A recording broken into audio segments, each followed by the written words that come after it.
సునీల్ కుమార్ మీద ఎందుకు యాక్షన్ తీసుకోవడం లేదు, సునీల్ కుమార్ మీద ఎందుకు చర్యలు తీసుకోవడం లేదు అంటూ అనేక రకాలుగా ఇప్పటి వరకు వార్తలు వచ్చిన నేపథ్యంలో పర్టికులర్గా దీనిని కాలికి బలపం కట్టుకుని మరీ తిరిగిన వ్యక్తి ఆనాటి ఎంపీ, ఇప్పుడు ఎమ్మెల్యేగా ఉన్న ఎమ్మెల్యే అండ్ డిప్యూటీ స్పీకర్గా ఉన్న రఘురామకృష్ణరాజు గారు.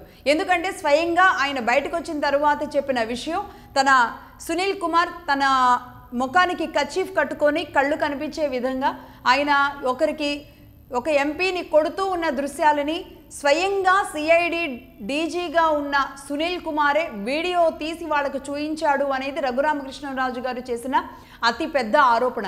ఇది నిజానికి దేశవ్యాప్తంగా సంచలనమైన వార్త. ఒక ఎంపీని చితకబాదితే కనీసం పట్టించుకున్న దాఖలాలు ఆ రాష్ట్రంలో లేవు.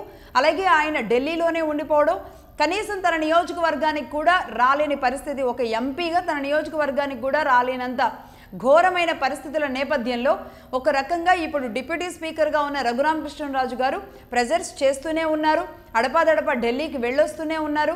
సునీల్ కుమార్ మీద చర్యలు తీసుకోవడంలో మాత్రం మరి కూటమి ప్రభుత్వం ఎందుకు వెనకడుగేస్తుంది అన్న దాంట్లో కూడా ఒక రకమైన అసంతృప్తితోనే రఘురామకృష్ణరాజు 666 ఉన్నారు.